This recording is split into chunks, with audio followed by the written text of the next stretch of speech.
What's going on, friends and family? Thank you so much for tuning into Every Day's a Saturday with your host, me, myself, and I, Brian Roof. Hey, guys, another great day, another great interview. And when I say I'm excited for my next guest, I am super excited because I tell you what, I don't think we've ever got to probably get so inside of the Marine Corps uh, stuff boot camp like we are today. We've had a couple of drill instructors on here. Jonas the Mad Hatter, always a great time. He's definitely given us some great boot camp stories. This one we're going to be able to watch a little more video and talk a little bit more about it.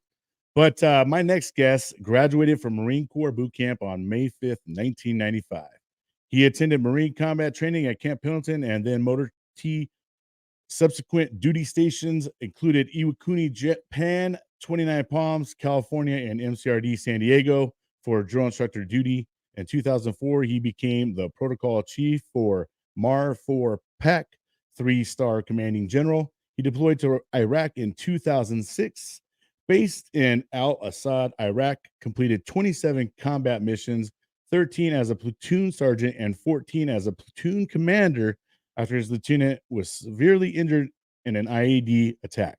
Since leaving the Marine Corps, he's completed his Bachelor of Science in Business Management, owned 10 convenience stores, launched a film company, a fitness company, appeared in television and film, and produced several feature-length motion pictures. He is actively involved serving veterans and serving his community as a care pastor in Southern California. His name is Asad Nichols, but before he gets on, we're going to give you guys a little taste of what you guys are in for. Here we go. Never quit and never give up. What's not have their seat bag? Where's your freaking seat bag? Go find a freaking seat bag right damn now. Go find a freaking seat bag right now. I mean, you understand that? You understand that?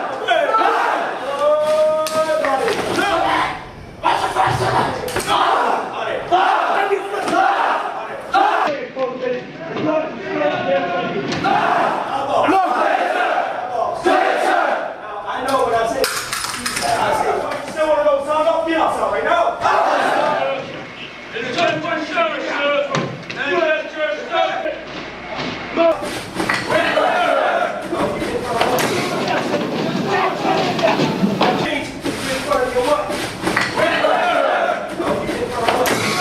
You should have joined a freaking army boot camp because you had nothing like you were making. Get out there right now. Where's your freaking cover? Shut up! Shut up! Your fork sack on the top right first, then the bottom right, then you will go into making your racks. You understand me? Yes, sir! Do it right now.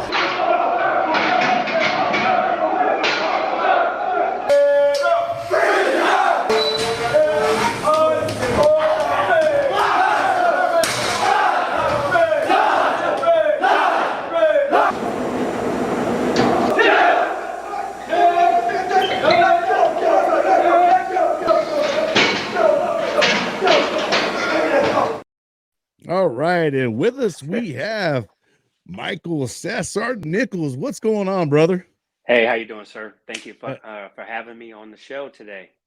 Hey, man, it is my pleasure. Absolutely all mine. Now, let's get to know all about you, brother. What brought you to be a badass Marine?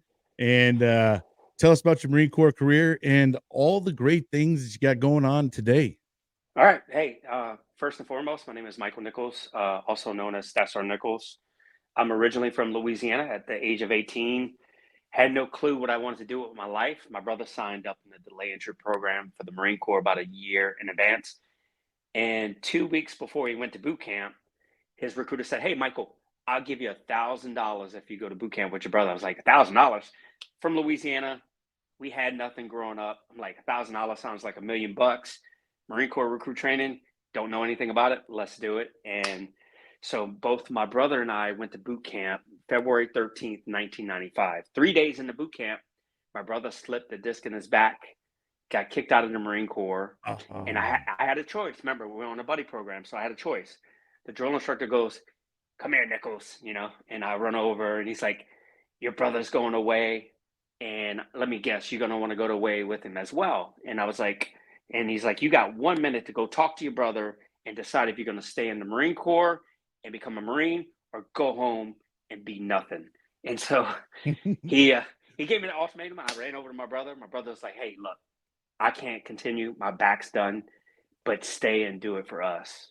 And that was the last time I saw him for 3 months. I ran back, told the drill instructor I was going to stay, and fast forward, here I am 29 years later. Wow.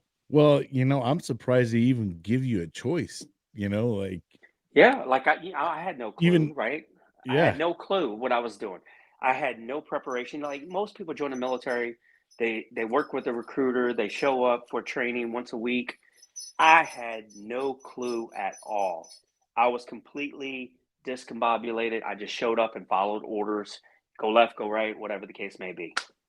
sounds very familiar to my kind of experience. No clue other than I did watch Full Metal Jacket. So that was my extent, of like knowing like kind of what I was getting myself into. But yeah. And then, once you get in there, you're like, holy shit. So at that choice, there's a lot of guys that may have said, "Hey, bro, I'm coming home with you, man." Like, Yeah. like, maybe a couple more weeks into it, bro, Yeah. Yeah. Yeah.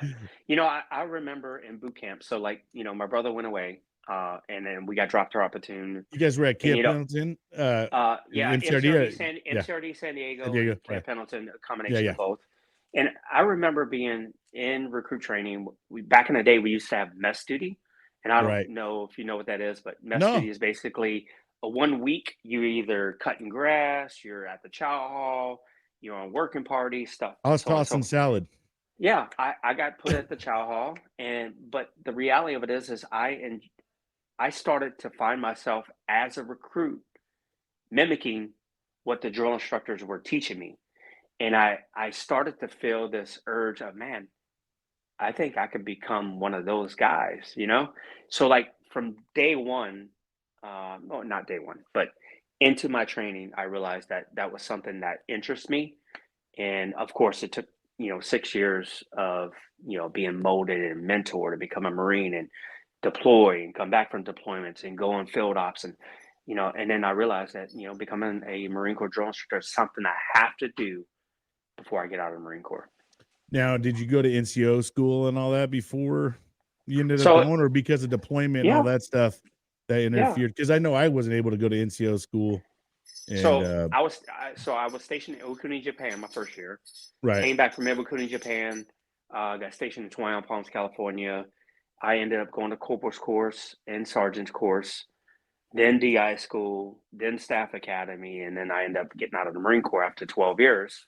But I was everything that I went through was kind of preparing me for the hardship that would come being a Marine Corps drill instructor.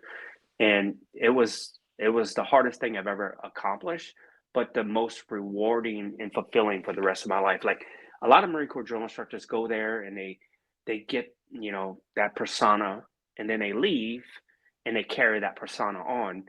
I left it and I did a couple more years and I ended up getting out of the military. I ended up owning businesses and working for the Department of Veterans Affairs. So I wasn't too far in my career where it's like that's who I am every day, 24 hours a day, 7 days a week, 365 days a year. I learned to balance like God's given me this unique gift and talent that I can train recruits to become United States Marines. I can take charge of any moment, anywhere I'm at any time. But that's not who we're supposed to be in the civilian world. Like, it's great. I got that experience. I have it in my cargo pocket. If and when I need to be hardcore 007, I can be. But I want people to know who I am as Michael Nichols, that just happened right, to be a staff sergeant in the United States Marines. right, yeah, and it's not your identity, right? I mean, and that's a lot of people don't realize, like, drill instructors have a mission, and their mission is to train Marines and make them warriors and put them, get them ready to go experience the most hardest part they'll ever experience probably in their lives. I mean, or some of them, never experienced that in their life ever, and you guys got to go through these kids leaving their homes for the first time, trying to mold them into warriors. And you're going through boot camp several different times. You know what I mean? And it's not just, you got to go on the humps with them all. You know, there's some of the things you don't got to necessarily do with them when they're getting their, you know, getting smoked and stuff like that. But there's a lot that you do got to go do. And you're basically with the recruits day in, day out. And you made it all the way to a black belt, right? You were a senior drill instructor. Yeah. Yeah. So I trained 8 platoons of the United States Marines, 6 as a green belt drill instructor and 2 as a black belt, which is also known as a senior drill instructor. Hardest stuff I've ever done, but most rewarding for long term as far as me, you know, having the ability, these unique skill sets, you know, because, you know, you look back at your life growing up and maybe you're shy, maybe you don't have confidence in yourself, but the Marine Corps kind of puts as much structure in place to eliminate as much failure as possible. But it really goes back to the willingness and the heart of someone willing to be led and mentored and guided, even when you don't understand. And that's where a lot of people don't understand. Like, there's a time to lead, there's a time to follow, and you got to know what time and season you're in so you can get to where you want to be. I always tell people, like, if we did 13 weeks of recruit training and there's no structure from the drill instructors, at the end of the 13 weeks, the recruits won't be in shape. They won't pass their fitness tests. They won't pass their history test. They will fail, but structure helps eliminate that failure for, you know, our recruits. Some people look at the videos and be like, man, if they, you know, Marine Corps drill instructor ever talk to me like that? Well, of course you don't have the right attitude, because you got to remember, from the outside looking in, it looks like we're just being assholes. But from the inside looking out, we know that these young men and women are going to combat, and they have to be able to take care of the person to the left and right. And so that's our overall mission. And, you know, like, sometimes you always get blowback from the grunts, right? Everybody has to go through this methodical process to get to where they're at, regardless of what MOS. 100%. Every single MOS goes through boot camp. Goes through this methodical process. They 100%. go to boot camp, they go to MCT, and then they go into their SOI, MCT, or SOI. Yep. And they go to their MOS school, regardless of what school is. Everybody cannot be a grunt, right? Like people always ask me, will I see combat? Well, not necessarily, but you will always be in support of combat no matter what. And without that person shipping water, without this person delivering mail, without this person getting bullets and band-aids, like, all this has to work in order for the infantry to do their job. I have nothing but the utmost respect for the infantry. Matter of fact, when I was a drill instructor, the infantrymen were some of the best DIs that I worked alongside with, because we know that they're on the front lines, but they're also willing to put the front line on side so they can train the next generation to take the torch and carry, and I always tell Marines, carry that torch as long as you possibly can. And when you're done carrying it, it doesn't matter why you got out or why you decided to move on, carry that torch and then convert your military experience into something in the civilian community where you can make an impact in people's lives. 100%. You know, and as a person who's gone through boot camp and been screamed at, been hollered at, also, they call me a pogue as well. I'm supply side, you know, and but you know, so a lot of what you're saying resonates me. But like, what I'm gonna say is, from my experience, it's like when you're a kid and your parents get mad at you and you get disciplined from your parents, and you get in trouble from your parents. You don't really understand it then, right? And then you become a parent, and then you start things like, oh, well, no wonder why they used to get mad at me. Now you find yourself getting at your kids, kind of the same thing. Right. It's kind of the same thing with boot camp in a way. You know, you're getting screamed at, getting yelled at. And there's a purpose for all the things that we do, sitting left over right, Indian style the whole time. You know, you start to learn, oh shit, that plays out when you go to the shooting range and all these things. And it gives you, you're a lot more steadier at this point in time because you've been doing it every single day for a couple hours here and there, you know? But, and then when you go into deployment, there's even another level of realization of training, of also, you start to realize, hey, dude, these pogue guys do a lot of shit too. Yeah, You I know, remember. So we're, let me give you a perfect example. So my I was Iwakuni, Japan, motor mhm, transport. right. Then I went to Twin Palms, and I got stationed at the flight line, and I was refueling aircraft. It's one of the best jobs I've done as motor transport. I love refilling aircraft. I don't know what it was. It was just they Probably would because give you you get a that mission. air wing or chow Yeah, you get haul. that, and you get this laundry list of birds that need to be filled up, and you just go out and accomplish your mission, come Yeah, back, and so on and so right. forth. Well, I decided that, man, I love this job. I want to reenlist for 2 years. So I ended up reenlisting my first time for 2 years, and my career planner told me, say, hey, just reenlist for 2 years. They'll keep you here on station, and you'll be able to keep refilling aircrafts. Well, what he didn't tell me is when you reenlist for 2 years, they'll keep you on station, but they can change your unit, right? Mm. And so 30 days later, after I reenlisted on the commandant's aircraft, I got orders to the infantry. And that's not what I wanted to do, right? But here's the beauty of the power of not being infantry, but being there to support infantry. Right. Soon as I checked in, my gunnery sergeant told me, "Hey, go pack your trash because you're going in the field." Basically, I was in the field nonstop with the infantry, and it got to the point where every time there was a field op coming up, the infantry guys started requesting me because they knew I can make shit happen. Right? Like, this guy's on it. We need medevacs. We need this. We need that. Like, whatever the case may be, and they basically started requesting me because they knew it made their lives a little bit easier. Us transporting them from point A to point B, make sure that we're there for pickups, make sure we top off vehicles, so on and so forth. Like, the infantry does not work without pogues and people around them to support them. You know what I mean? And so 100%. that's a perfect example of how, from the outside looking in, they don't want to deal with you, they don't want you part of it. But then, the reality of it is we have to work together so we can accomplish the mission, which is locate and destroy the enemy by fire and maneuver. It's crazy how much relation like our careers kind of are, but different. I mean, because even though you're motor T and I'm supply, we pretty much go hand in hand when it goes into the combat situation because our supplies don't move without motor T, and just the whole thing. And we ended up having to learn how to drive all the 7 tons ourselves, how to man the 50 cals, because we are attached to a grunt unit as well. That's just the thing. You could be a support unit, but they attach you when you get attached to a grunt unit, you're doing everything they're doing, except Mm-hmm. you have to be kind of back in the rear, obviously, to make sure that they can get all their supplies, but you're not that far behind in the rear. Yeah. You know Yeah. what I mean? So Because you can't be way so far out that they can't get their stuff. But it's kind of like, don't cut off the hand that feeds you, right? Like, and then what I noticed in the especially infantry, when you're like, checking if out, it, bro, I mean, you got to go yeah, through supply. yeah. And like, most people need the bullets, the band-aids, the food, the water, the supply chain has to work.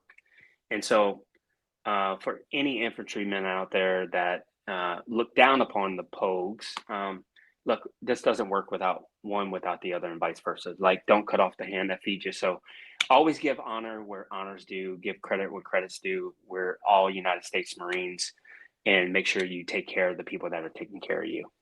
When I hear the guys that get on the hardcore poger stuff, like just poking it, like I feel like for them, they never deployed and they weren't probably out in the combat zone because they didn't get to watch what happens in terms of, yeah, that supply guy in the rear might be over there sitting at a warehouse, handing out your gear and doing stuff like that. But when they move forward, man, they got a whole job in defending themselves, and we're like sitting ducks out there. Like You know, where we were at, we were taking Scud missiles, and they had to put the Patriot missiles out there to help defend us because they knew exactly where we were when I out was there. when I was in Iraq from 2006 to 2007, all we did is logistics, right? Moving bullets and band-aids, tanks and troops and CIA and everybody from point A to point B in convoys, right? Massive convoys.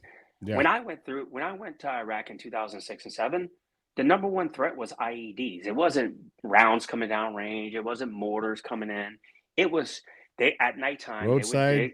roadside bombs and IEDs. Like, we were hit by IEDs like every fourth to eighth, mission that we went on. And I could tell you this, like I would rather take a round coming down range. And here's the most frustrating part is when we get hit by an IED, we set up a perimeter, and you're looking down range and there's nobody to shoot because the person that planted the IED is at home sleeping until tomorrow night, until tonight, where they're going to come and dig another IED.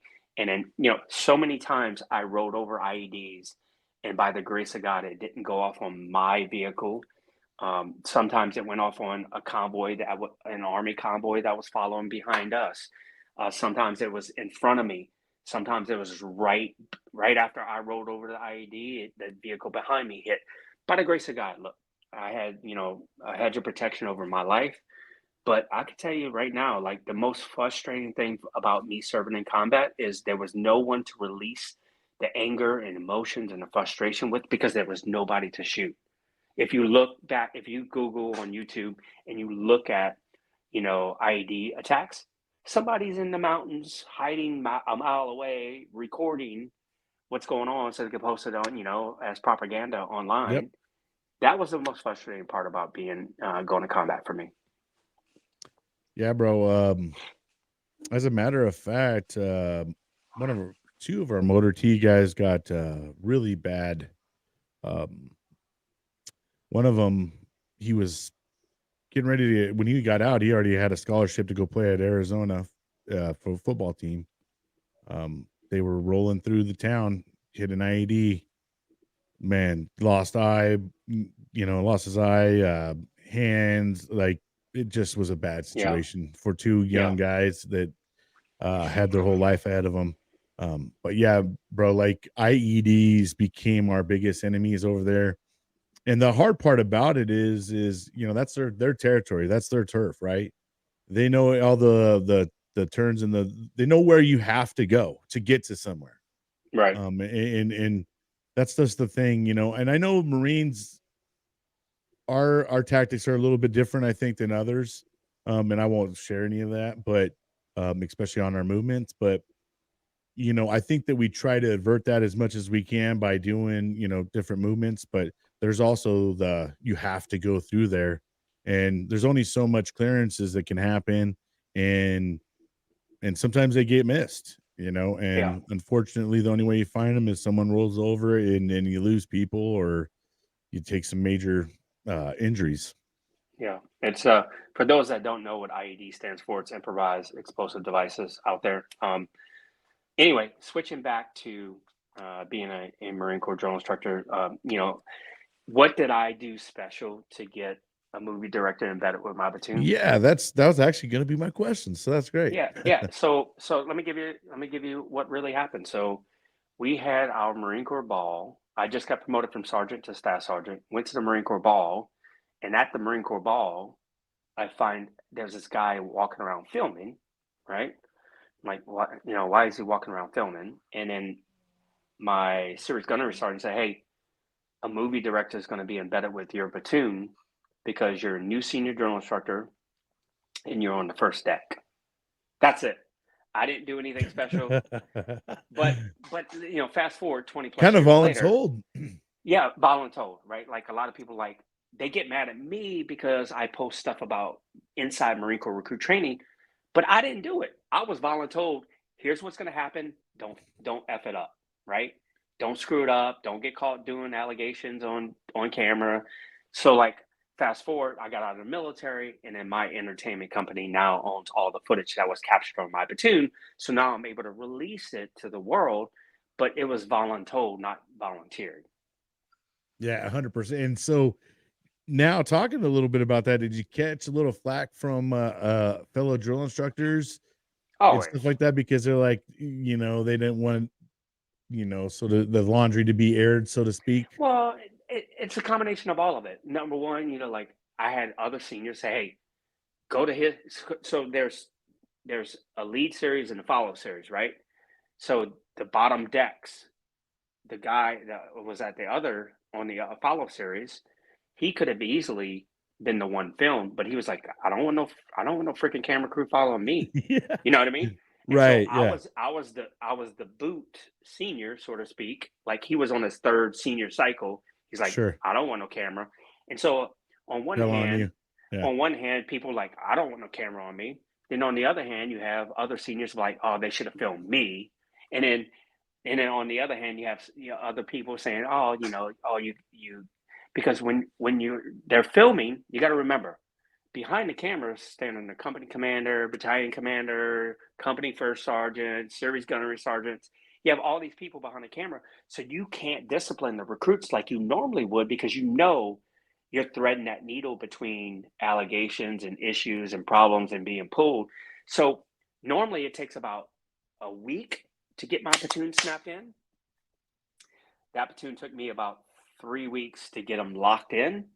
And we started off bad and slow because all the cameras are here and we couldn't put the pressure that we normally would on them. But the platoon ended up at the very end coming together, and we became, I think, I don't know if we were on a platoon, but we became one of the best platoons in the company. It just took us a while to get there. Yeah, because I gotta imagine now. So, do you feel like the recruits kind of had a little bit of a no too? Like, Oh yeah, they took advantage of it. these They took guys advantage. can't do as much right now. Like, Yeah, they took advantage of it. the They crew's took here, advantage of it. like, Yeah. yeah, yeah. You guys And, were probably just grinding your teeth, like, and then after a couple weeks into it, finally be like, hey, turn off that effing camera. right. And then shut off the camera. I'm about to smoke these fools. I'm smoking these bitches right now. Yeah. And then you go out and smoke them, and you like. Oh, hold on, lost you. You're muted. I think There you somebody are. would. All right, Yeah, there you go. somebody. Am I muted? No, Okay, now cool. you're back. Okay. Yeah, somebody try to call me. Sorry, Very good. I like to do podcasts on my phone because sometimes I get animated and motivated. I want to show something, so I'll pick up my phone and go walk around. So, Absolutely, brother. yeah, That's what it's all about, man. So, yeah, I mean, so it's totally a different dynamic. And so they went through the whole 12 weeks with you guys all the way through the yeah, crucible and everything, huh? yeah. And everybody's like, how did this guy get embedded with your platoon? Like, unless you're like National Geographic, History Channel, or somebody big like that. Well, the guy that filmed the documentary on my platoon, he was former Navy. He was in school at SDSU for film, and he cut hair on base. And one day the base general sat in his chair for a haircut. And then when he was getting a haircut, he told him the story. Hey, I'm a film student. I'm a Navy veteran. I'd like to shoot a documentary on Marine Corps recruit training. If you allow me, I have to do a final project for school. And long story short, the general's like, oh, that's a great idea. Let's do it. Right. And from our perspective, from drill instructor's perspective, you don't want to be filmed. You don't want to be filmed because you know that can go south really quick. But we were voluntold, and fast forward, here we are. People know who I am, and people know the drill instructors that are in the film because of what that general decided to do, what the director was able to get access. The reality of it is everything happens for a reason. And I believe that God's placed me in this leadership position. And I'm not saying I'm in the leadership position. What I'm saying is in a position that has influence. We could share, recruit training with people, and we can mentor the next generation. My heart's in the right place, and I do the right things for the right reasons. And I think that what we do as Marines is very special. Yes, do we share some of the insight about recruit training? Yes, we do. But the reality of it is even if we showed it 1,000 times over, you still have to put in the work to become a United States Marine. So my job as a new drill instructor, my job is going to make you quit. As a senior drill instructor, my job is to keep you in the fight. Yeah. Right. Yeah. So that's kind of one of my questions as well.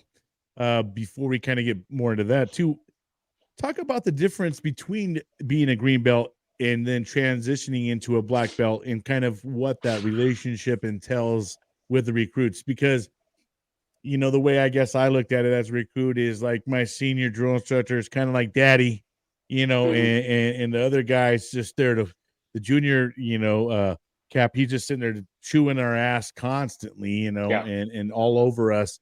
And then we kind of had a third one that was kind of plays both sides, you know. So it's kind of the three of them all had their own roles. Yeah. So like if you're a new drill instructor, your job is not to talk to recruits, not to hang out with recruits, not to, you know, your job is to do nothing but hate, cause nothing but hate and discontent.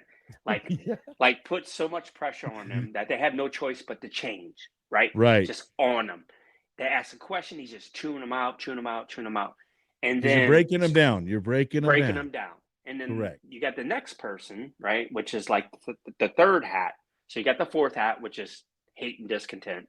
You got the third hat, which normally is kind of a combination of the two hats, the fourth hat sporadically, and to back up what the junior drill instructor is, which is teaching drill and all that. So you kind of, you weigh back and forth to both, right? And then you got the J, I think in Paris Island, they call it the heavy, which is basically you have, you know, 5 or 6 platoons under your belt. Now it's time for you to teach everything to the recruits. You teach them how to make their beds, shoe displays, how to attack the head, how to secure the foot lockers, how to get your weapons, how to drill, everything, right? All the ditties. All the ditties, the J, the heavy teaches them everything. And when the J is speaking, the third and fourth hat shut up, right? Like they're walking around like messing with recruits, but they need to be quiet because the J is teaching them something. So they'll walk around and slap their hands to make sure they're at the position of attention. And so they're kind of like flies looking for anything to land on and mess with, but you got one person in charge. And it's the same thing when the seniors talk in the J and the third hat, the fourth hat, they're not, you know, it's kind of like that reverence where, okay, the seniors here, everybody else calm down. And the senior's kind of like the savior of them getting in trouble, right? So it's, let's just say everybody plays a specific role, but sometimes those roles, like as a senior, my platoon pisses me off, I'm going back to being the fourth hat. And we're going to cause any hate and discontent. And we're like, we don't want to piss him off again. Yeah, no, senior could lose his mind. And when senior is mad, the senior drill instructor is mad, everybody knows it. And, you know, everybody, it's a bad day. Yeah, it's Black Friday almost all over again. You know what I mean? Like, oh, dad's pissed, dude. Like, we're done. You know, we're getting cancel Christmas. It's over. No joke. So let's show your website, which is sergeantnichols.com. And then we're going to kind of, I think it would be awesome to show everybody. Let me see. I'm going to bring it up. All right. Here's his website. We're going to go ahead and take a little look into the Black Friday Dark Dawn official trailer.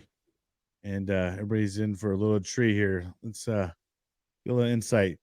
You know, I got to say, I appreciate them showing a little insight into what the Marine Corps does. I think that there's a lot of people out there that, you know, have no clue, you know, what Marines go through. And I do believe that this is probably not 100% how it is because film was around. But I imagine it's here we go. The fastest, the meanest around me, because I do not accept nothing less than number one. You understand me? Yes! All the way down! All the way down! All the way down right now! Down!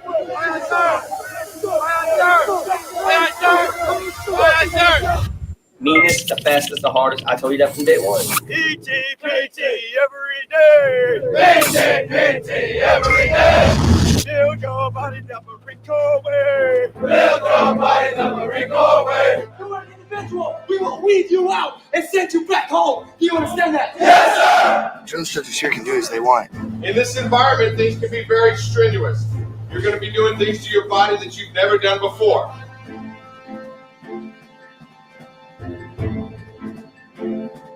You do not say, sorry, sir, thank you, sir. Any trash like that, do you understand that? Yes, sir. I'm not your mom, I'm not your damn dad, do you understand me? Yes, sir. I know the recruit that don't want to sound off.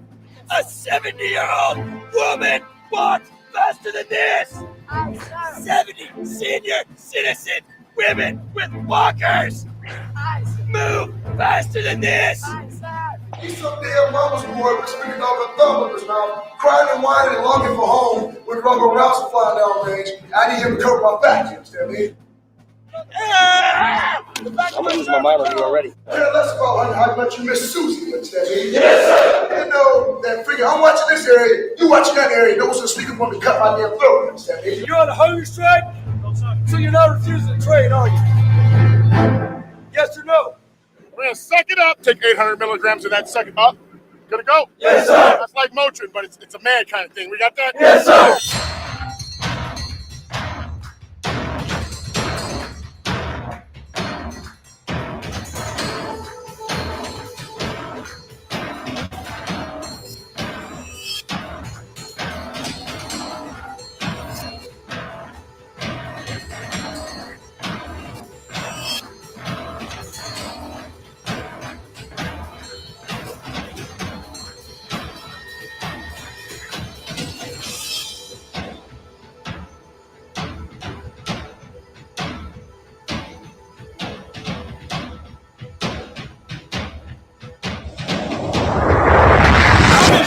Is to train each one of you to become a United States Marine.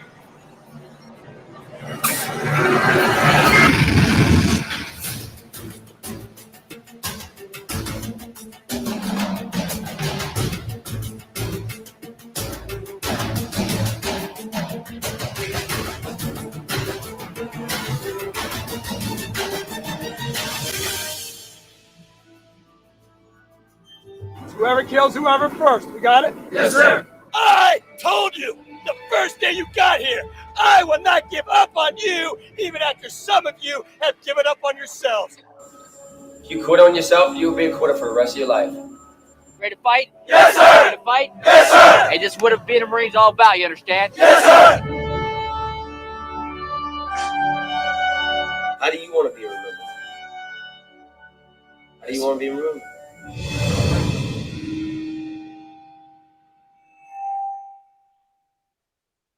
Tell you what, brother, that is motivating. There's nothing more proud in my life than what I went through in boot camp.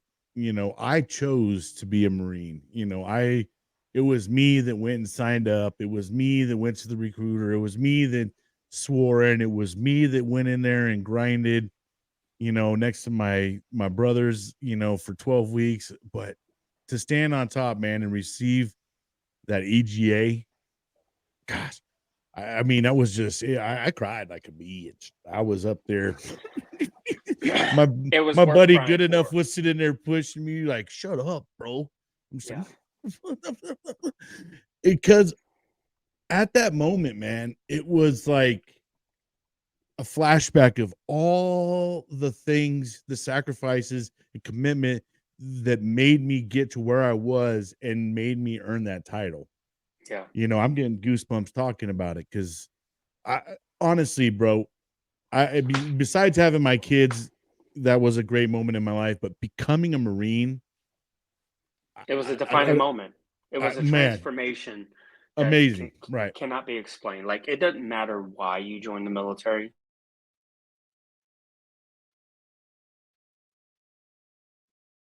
Hold on. Individuals have to do the work to become a United States Marine. So regardless, at the end of the day, doesn't matter why you joined or what led you to join. It doesn't matter if it's, you coming from poverty, you want to get away from a hard, lifestyle. You always knew you wanted to become a Marine since you were as little as you can remember, or they gave you $1,000 sign-on bonus. It doesn't matter. Yeah. Right? Yeah. You have to put in the work. You have to be disciplined, and you have to become a basically trained Marine. And if you're not a basically trained Marine, you will not earn that title, United States Marine. I remember when I was in recruit training, because we had first phase, second phase, and third phase when I was a recruit a long time ago. Me's not the same. And we looked like a herd of cattle when you knew first phase. And then you see third phase coming back. They got the Marine Corps haircut. Gangway Marine. Yeah, and they would scream like, 1, 2, 3, 4, tech chaw, and then Oh it yeah. would just echo and send goosebumps through my body. I'm like, I don't know what they've gone through, but Right. this hardship right now, I want that.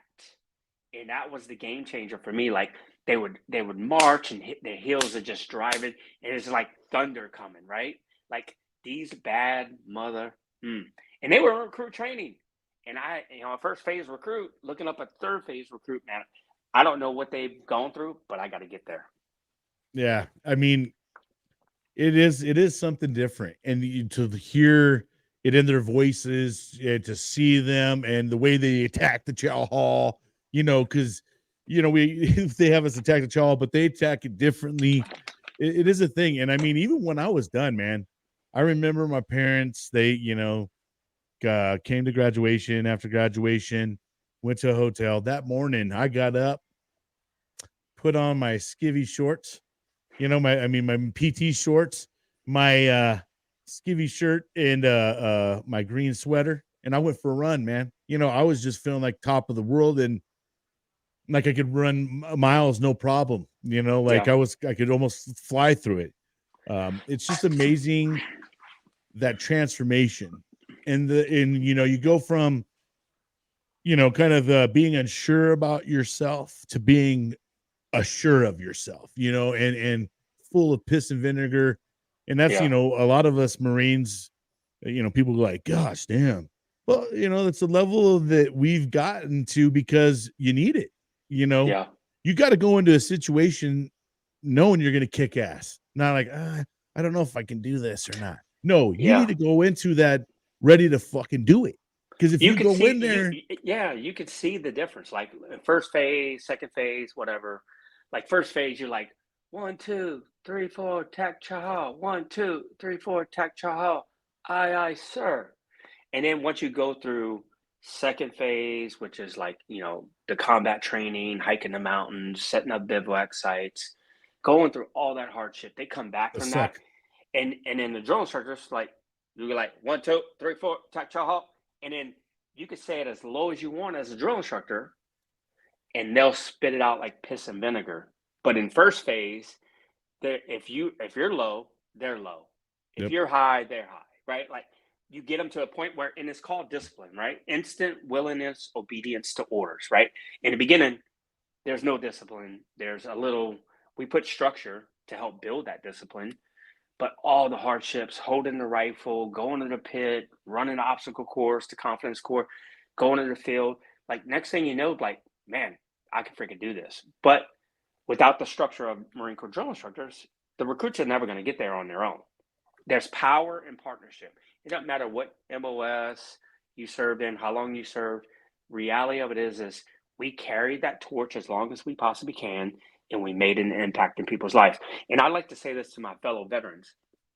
Don't spend 4, 10, 20, 30 years making a great name for yourself in the military, and then get out of the military and spend the next 40 or 50 talking about who you used to be.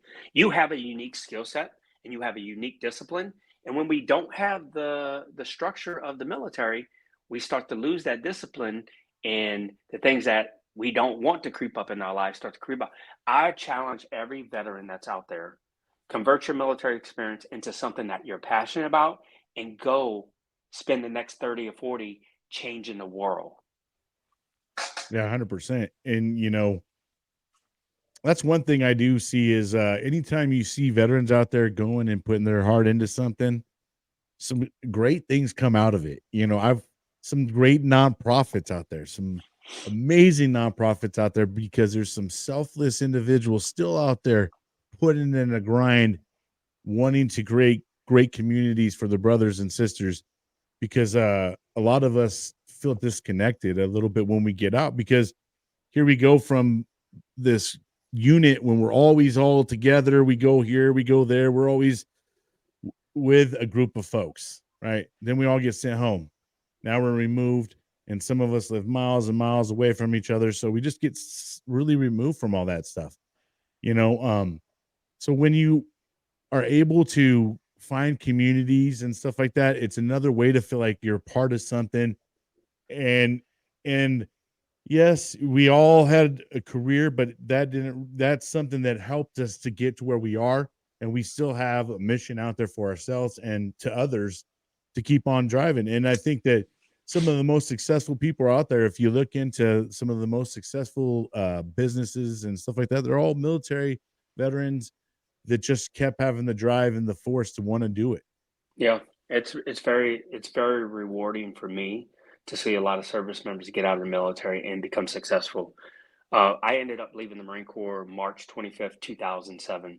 Originally, I was getting involved with the real estate industry in California, but 2007 we had a economic crisis where the housing market crashed, and I ended up moving back to Louisiana, where I'm from.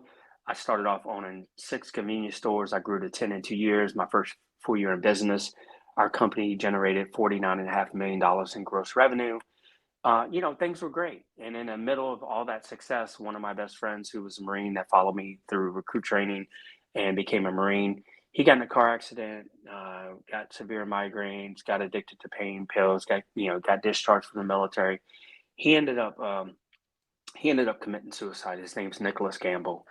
And looking back, I think that was the onset that I can stay here and make a lot of money in the convenience store industry, or I can go and help our servicemen and women. And so, after about another year plus in the convenience store industry, God really just gave my wife and I peace about going back to California and starting a Veterans Impact Program and helping service members. So let me give you an example. Out of my 29-year professional career, fitness is the only thing that I've discovered that transcends race, religion, ethnicity, military rank, financial status. None of that stuff matters. People come together for the common cause, which is fitness, and it starts to tear down the walls that divide us every day. Those walls are Democrats, Republicans, others, Yep. gay, straight, white, Yep. black, whatever. All the divisive measures. Yeah, fitness tears those walls down, right? And it Right. allows us to connect with people. And so I basically have dedicated my life. I left the convenience store industry in 2009, moved back to California, and for the last 13 plus years, I've been working on the Veterans Impact Program.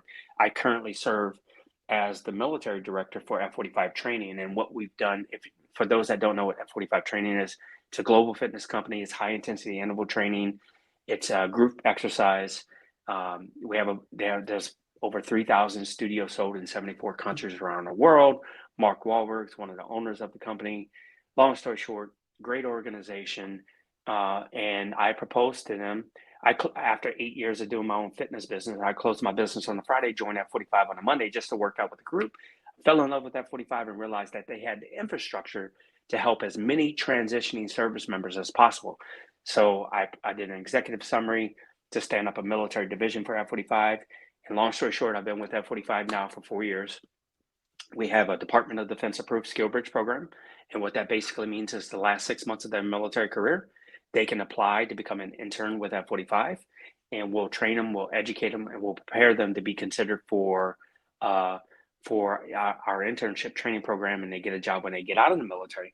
And since we've started our DoD approved skill bridge program, we've helped over 800 transitioning service members.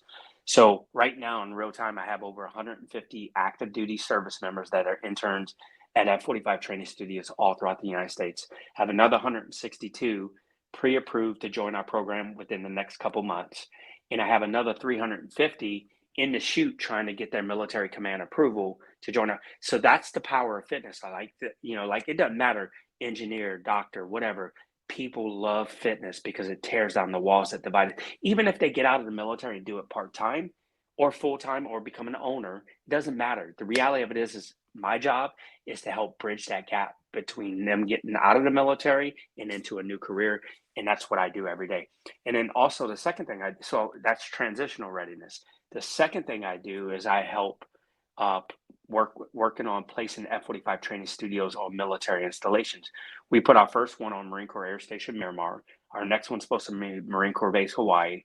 I got 2 scheduled for the Army, and I got like 3 scheduled for the Air Force.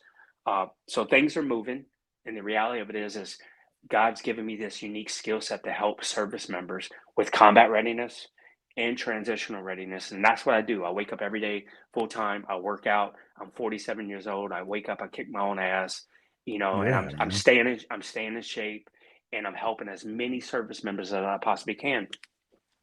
And another thing that I kind of morphed into is my wife so my wife's been in the banking industry her whole career.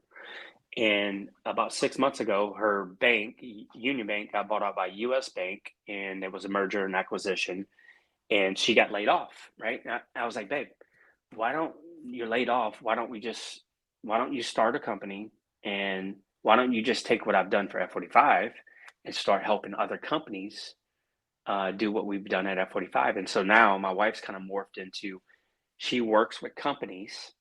Like if a company wants to recruit and hire servicemen and women, she will go in and she'll become a consultant. She'll help them develop a job description and apply to become a DoD approved skill bridge program. And when you apply and you get approved, basically any job position, doesn't matter if it's a lineman, admin, marketing, finance. She's helping companies now stand up skill bridge programs so they can help more transition service members. So everything I went through at F45 is now I've taught my wife on how to do it. And now she's working with a couple other companies and helping them run their skill bridge program so we can help more transition service members. So I'll just pause right there. I know that was long-winded, but as you can see, I'm passionate about what I do because I realize if I can get them before they get out of the military, I can help them. I can help prevent suicide from creeping in and being a thought in their mindset. Bro, and let me tell you, I've already in my head thought, wow, we need stuff like that. We need to get to these guys, because when I got out in 2000, it was at the end of 2003, like the end of the year, because I had like 65 days set in the books. So Terminal leave, yeah. Yeah. I took the whole thing. Because I was on deployment, so obviously I was able to save up leave. But when I got out, that was it. And I had gone to combat. I had been in combat zones. I had, experienced things. There was nothing like, hey, when you get out, you're going to have PTSD. You're going to have this. And I didn't even know what the hell PTSD was. Yeah. I didn't even know until I started having like weird things happen to me that were unexplainable. And I'm like, well, this never used to happen to me before, and I had nothing to help me or any kind of way to transition out. It was just, hey, we made you a Marine. We put you through all this stuff. Now, boom, now go try to be a civilian again. Yeah. So It's not easy. It's not easy transitioning to be a civilian, man, because civilian world is different than the military world is, and how we handle everything too. And like, by the grace of God, this is what has kind of morphed into my calling and my ministry, is to help as many servicemen and women as possible. Taught my wife. Absolutely. Like, if you are a veteran out there and you work for a company that is veteran friendly, like consider reaching out to my wife, Christina Nichols, at Nichols.associates. If you want to pull it up and put it at the bottom of the screen, that'd be great. Like we have what is it again? What's her it's Nichols.associates. Nichols.associates. Okay. And like, if you work for a company that it would be amazing. No, Nichols.associates. So associates represents com. It's just .com wasn't available, I guess, when she started it. So Nichols.associates. Is this right? Nichols.associates. Yep. Okay. And so if you go to Nichols.associates without that space in there, you can go to the website and basically just say, hey, she helps companies with skill bridge, and she can work with. So if you're a veteran out there and you work for a company that is veteran friendly, like, why wouldn't you want to motivate your company to stand up a skill bridge program? You can do it internally, or you can reach out to someone like my wife, and she can help, be a consultant for the company to help them stand it up and stabilize. We can help more service members. If you're a company out here and listening to it, and you own the company, or you're, a C-suite executive, look, these servicemen and women spend 4 years up to 30 years serving our country. Let's give them a hand up, not a handout. Of course, they would have to qualify and prove that they're the right fit for your company. But let's work together with with Nichols Associates so that you can stand up a skill bridge program. We can fast track the learning process. You don't have to go through a lot of unknowns. You can, when you hire consultants, they can help fast track that. Now we can help more service members not fall on their sword. When I say fall on their sword, I'm talking about they get out, they had all the structure in the military, they were amazing, and then they get out, and then next thing you know, they fall in the gutter. Like, man, it's an extremely powerful opportunity. And a lot of people don't know how to work with the Department of Defense. This is what I've done. And for the last 28 years, my wife's mom did 30 years in the Marine Corps. My wife's dad did 20 years in the Marine Corps. Her brother's in the Air Force, just hit 20 years. Like my wife and I are the most patriotic people, and we will do everything that we can to help the individual service member, individual veterans, and the individual companies to help them help more service members. So we're here today because something happened 20 something years ago about Marine Corps boot camp and documentary. Like that has got me here, but character will keep me here. And I can tell you this, my wife and I have the character to help so many companies and so many veterans and so many people. Like, that's great. That's all my 007 high speed, low drag 007 stuff, right? That's great. That has led people to know who I am, but that doesn't define me. That's just a piece of me. And hopefully you hear my heart. Let's work together. Let's reach out to let's connect. Let's work together. Like, you asked me 2 days ago, hey, you want to do a podcast? Yeah, absolutely. Let's do it. You know why? Because I know that the words I have to share, if people pay attention and listen, we can make a greater impact. So I have to, I don't want to, I have to get on and share the good news of helping more service members.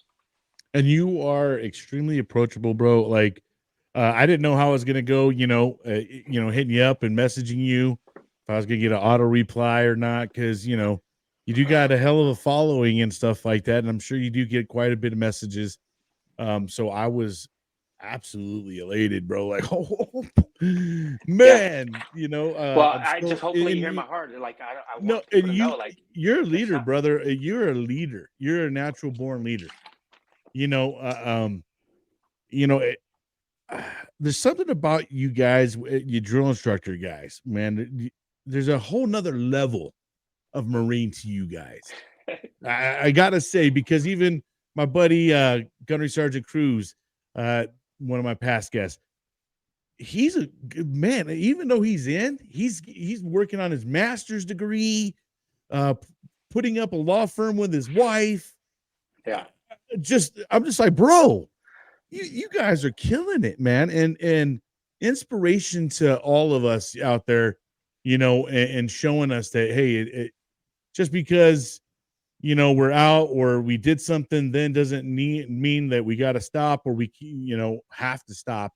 Yeah. There's other things too. Like, I noticed by becoming into this podcast world, I've opened up my life to nonprofits that I never knew nothing about. How many different communities there are for each and every one of, the people out there, whether you like reading, whether you like skateboarding, whether you like riding horses, shooting, fishing, you name it. There's a community out there. And I've learned that. And I've also learned that the people behind it are just veterans who still have chosen to be selfless and still serve to some degree, and you're out there still serving, brother. You're still out there making an impact on people. And it's not like you're and that's one thing a lot of us Marines and military member, we, when we swear in, we have a lifetime contract, right? And we just never want to, it never ends on us. And especially when we get out, it doesn't stop. We still want to fight and help our brothers and sisters right next to us. Yeah. And you're a prime example, brother. So here's another thing that I've done. Like, I'm not trying to brag on myself. I want to share so we can help more veterans. Absolutely. So I also got affiliated with, so I used to work for the VA for 10 years as well. I rated disability claims for veterans. First 7 years, I was a VSR, which is Veteran Service Representative. My last 3 years at the VA, I was a rating. That means basically you submit your VA disability claim, and basically it would go to the VSR would order exams, and then whenever the exams came back from the medical doctor, it went to the rater. I was the rater. I was the underwriter for the medical and legal decisions for the last 3 years. So when you get that letter in the mail that says you're 30% or 50% or 100% for these things, that's what I did at the VA. And then what I realized is, man, there's so many service members that need guidance and structure when it comes to working with the VA, because if you don't say the right words with the VA, you don't get the highest potential rating. The difference between one word is 10% and another word is 30%. The Keywords. difference between 30 and 70. Like, you got to have keywords, and you need somebody to help translate that so you can get the benefits that you deserve. So I had all these people asking me, hey, can you help me? Can you help me? Can you help me? And there's civilian companies out there that work with veterans, and most of them take back pay or 2% of whatever they get back paid or whatever. But I found a company called VETCOM, VETCOMM .us. They basically they basically work with veterans to file their VA disability claim. They charge $997 because you gotta pay staff to help them and run it. And if they don't get you service connection at 10% or higher, they'll give you your money back. Most companies take back pay, right? And so, like, I'm gonna put my camera on pause and I'm gonna grab the link and I'm gonna send it to you right now so you can put it up on the screen. So just give me 1 second, okay? Yeah, absolutely, brother. But the beauty of it is like, I've been very fortunate where I don't have to do all the work in my life myself. And so, like, I don't want to cut my own grass, so I hire somebody to cut my grass, right? Like, yeah. Like, dealing with the VA is extremely challenging. And why, if you don't have the skill sets to deal with them, why not hire somebody to help you through that process? And if you file a claim with them, and this is why I really like them. So the lady that owns the company, she is so I just posted it right there, so you can post it at the bottom. I got it. Yep. So vetcom.us/get-rated-now. And you go there and you basically fill it out and yada, yada, yada, so on and so forth. The link I sent you in the chat, if you could put that at the bottom so people could see it instead of 100%. every Saturday, that'd be great. But the beauty of it is, they have a skill set to translate what's going on with the veteran into VA understanding and knowledge so that they can get the highest rating. And another thing I like about them is that if you file for an increase, and let's just say you're 40% service connected and they don't get you to 50 or 60 or 70, they give you your money back. When does that ever happen? Like, it never happens. And the lady that started this company, she is a Marine. The CTO of the company is a Marine. And so it was two Marines that started it together. And then fast forward, 3+ years later, they're helping hundreds of service members all throughout the United States file their VA disability, log in, get it submitted, go see the doctor, get the exams, get the increase, and they're just crushing it. And if they, when do you ever get your money back? And she's running for Congress. So she owns this company, and she's running for Congress here in Southern California. So outstanding. She's on the news all the time, and they're just helping so many service members. Yeah. So I just kind of pause right there and let you go ahead and take the talking for a little bit, since I get motivated. Nah, man. Yeah. No, I love it, brother. And I love to see how motivated you are. It shows everybody your passion to serving still, you know what I mean? And it takes a whole another individual to do this kind of stuff. There's a lot of time and effort that goes into these kind of things. So you gotta continuously want to have to serve, right? Like, most people don't understand. Like there's people. Look, we live in a monetary society, right? Like, we have to have money to pay for food, pay for shelter, so on and so forth. 100%. We have to have it. That's just the reality of it. Like, you could go to the VSOs, the Veteran Service Organizations, where it's free. But remember, when you get free, it's slow and low, right? The rating. You need people on your team that truly believe in what you're doing. help you translate it into the terminology that you need so that you can get the benefits and you can, take care of your family. There's no reason for our veterans to be homeless. 1/3 of the population that are homeless are veterans. We have to solve that problem. I don't have all the answers, but I think Kate Monroe, like the CEO of VetCom, she has some great solutions that if she gets into Congress, she can propose and help solve this problem. The reality of it is there's power in partnership. We have to make money doing that, but in the reality of it is if we give service members a hand up, not a handout, we can help them get to where they truly want to be. There's so many service members out there that have skill sets and passion, and it's just stuck behind drugs and alcohol and depression. Look, if you're out there and you need hope and you need help, look, find help because we need your skill sets. Don't live and die without leaving some kind of sign of wonder once upon a time you lived here. Man, that's great words right there. 100%. And then here's one more thing for my service members that are combat veterans that are struggling from PTSD. Let me tell you something that somebody told me, and I'll never forget it. They did not beat you on a battlefield. Don't let them beat you at home. Man, just a man of words right here. I love it, brother. And you know what I love about VetCom is she's a female and she's a Marine, and that's a lot of veterans get forgotten that there's a whole female population of veterans as well, and they're starting to be the rising population of homelessness as well. And a lot of people always associate military with male and things of that nature, but there's a lot of females that serve and a lot of females that get out and go through a lot of PTSD issues, drug addiction, prostitution, things of those nature. I love to see a woman's face on an organization fighting for this kind of cause. Let me share something else with you. I think it's very important. Active duty service members, reserve, guard, and veterans. Some of our biggest critics are our own peers, right? The people to our left and right that we serve with. And I'm originally from Louisiana, so I related to a bucket of crabs, right? You go crabbing, you catch crabs, you throw them in a bucket. Well, there's whatever crabs are at the top, they try their very best to get out of the bucket, right? But what happens is they start to get out of the bucket, and the crabs below them grab them and pull them back down. And when I use that analogy, I think of our fellow servicemen and women, regardless if you're active duty or already a veteran, regardless of where you're at.